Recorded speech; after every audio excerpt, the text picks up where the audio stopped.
Namaskar, my name is GAURAV Agarwal. I am an entrepreneur based in Bangalore. I am 51 years of age. Today I wish to deliberate on the importance and relationship of human race with money. You may be wondering why money? Relationship with an inanimate object? Very poignant question, but I will try to define this by using reactions of human race to money. All of us have had the joy of the SMS alert notifying a salary credit. Have we? The joy of getting an unannounced dividend or a bonus, a spot award, even something as small as free visit to the lounge or a free holiday coupon earned at the expense of family time by filling up a form in a mall. I see there is an inexplicable source of joy in all of these events. And I say inexplicable because personally for me, money is not an end. It's a means to an end. I see it as a source of joy only because it helps me buy something that gives me happiness. I'm not saying money is all that matters, but I love a quote and I'll share it with you. It goes like this: money can't buy you happiness, but it can make you awfully comfortable while you're being miserable. So true, right? I'd rather be miserable in a Lamborghini than on a Lambretta. Now, talking of shaping the future, which is the topic of deliberation today, India is charting the course to be Viksit Bharat by 2047. Marking the 100th year of our independence, the overarching goal of becoming a developed nation is again inextricably linked to an economic goal of being a $30 trillion economy. So very clearly, growth and economic progress are intertwined, and if I may say, inextricably so. My note to an India that is developed, rich, and is among the top 3 fastest growing economies and also the largest democracy to be developed is that we need to heal our relationship as a country with money. I feel as a nation, we have a skewed relationship with money, and I will expand on this a bit. This may sound a little controversial, but allow me to get to my next segment. It's an established fact that to be a developed country in a 100th year of independence, we need to achieve certain economic milestones. In fact, I would say that we are going back in time. In 1500s, India was about 1/4 of the global economic order, and by 1950s, our share of the global economy had dropped to under 5%. No guesses here thanks to British depredations. And now we are back to being about 8% of the global economic order in terms of purchasing power parity. It has taken us 75 years to recover from the depredations of the British. What I'm trying to establish here is that India had a far better relationship with money back in the 16th and 17th century, and even up to the mid of 18th century than it had in the 19th and 20th century. We grew up on a staple diet of Bollywood movies equating rich people with cruelty and torment. One of the most defining moments personally for me was, who can forget the scene from our iconic movie Mother India, which shows actor Jeevan, who's a rich pawnbroker, feasting on the miseries of a married, hapless widow, Nargis Dutt. This was a very powerful visual that in some sense helped create a narrative that rich were the oppressors and the not so rich the oppressed. This was bolstered by many typical Bollywood baddies that were portrayed to be sadistic and unscrupulous in their practices. Now, cinema is such a powerful medium that it leaves a lasting impression and sets a narrative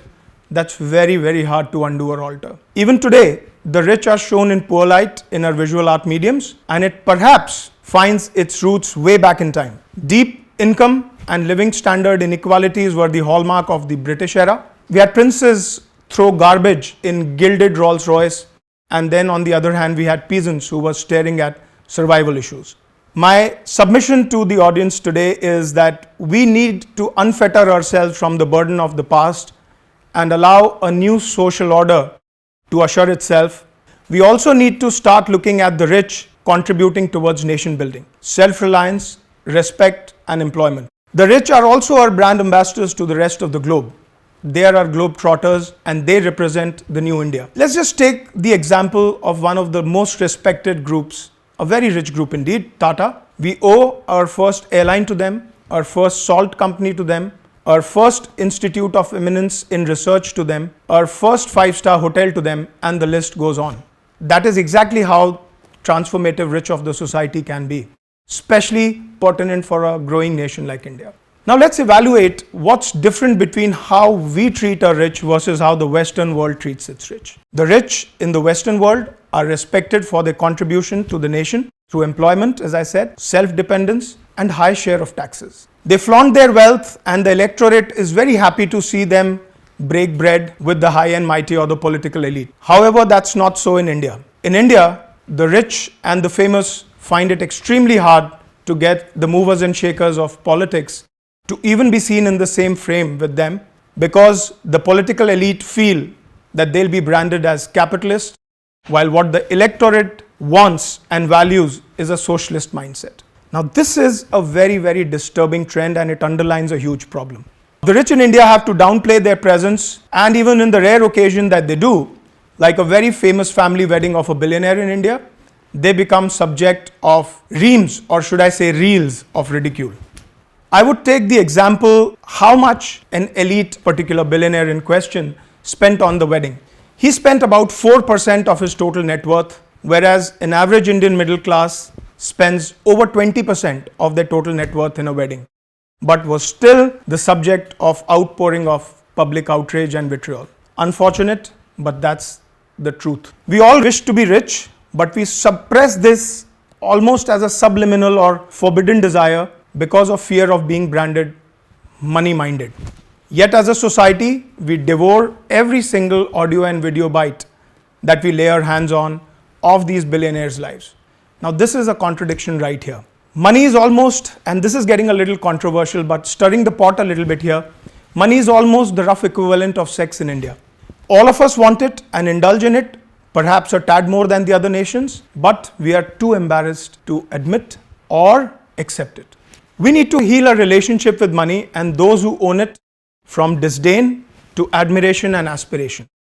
And the whole dynamic will change. Let me substantiate this even further. We are fine with a shirtless Jeff Bezos, who's 59 years old, cruising with his third girlfriend or wife in a $500 million yacht, and it makes public news.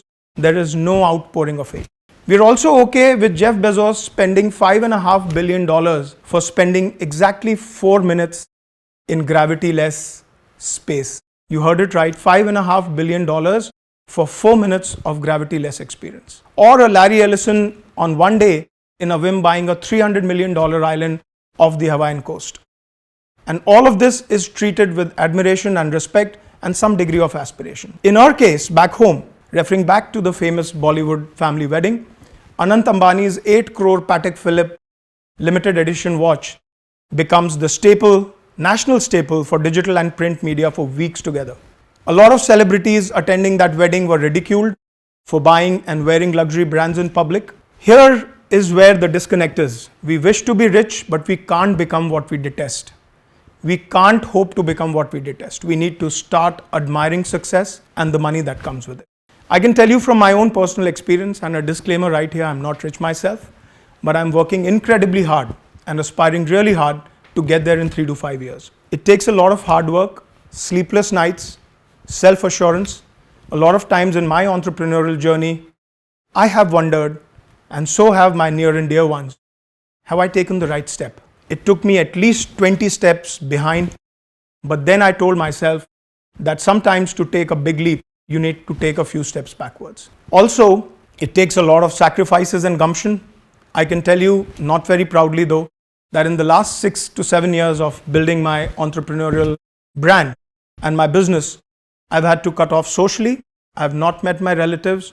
The only 2 things I focus my time and energy on is my business and my family, my immediate family, my wife and my son. Am I proud of it? No. That's exactly what it takes to achieve success. Because when Shah Rukh Khan tells you that though he flies first class in some of the fanciest planes in the world, and he reminds himself not to even recline his seat because he wants to be reminded that he can only sleep for 5 hours every day, or the fact that he eats 1 meal a day. You know, here is a Bollywood star whose net worth is almost $1 billion. He can drink champagne and eat caviar throughout his life, but he eats 1 meal a day, sleeps 5 hours a day, and works for between 14 to 16 hours every day. That's what it takes to be a Shah Rukh Khan. He's not flaunting, he's just telling us the truth. Why I'm telling you this is because success precedes money. You can't be rich without being successful. And this is exactly what it takes. It takes a lot of hard work. We are also living in a blink and you miss it world. Consumer taste. So for example, if you're doing some business or you're in the business of consumer goods, consumer tastes are forever evolving. Competition is cutthroat. We live in a global economy. If you can't make it cheap enough, somebody from another part of the world will make it. Public memory is ephemeral. We live in the world of Insta Reels where 90 seconds define your character and your fame. Try finding knowledge is free.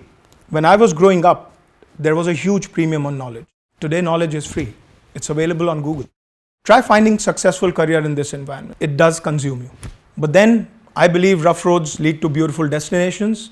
And I think all of us need to traverse those rough roads. I would urge future wealthy India to embrace success and money and respect and admire and learn from those who have done it. We need many successful rich role models. We need many Tatas and Wipros.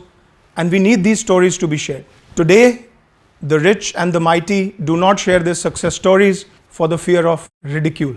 They get trolled, they get ridiculed, which they don't deserve, and it's a distraction for them. In my opinion, what would be the first step to reclaim our lost glory as one of the richest nations in the world, which at one point in time was 1/4 of the global economy, is to heal our relationship with money and those who own it.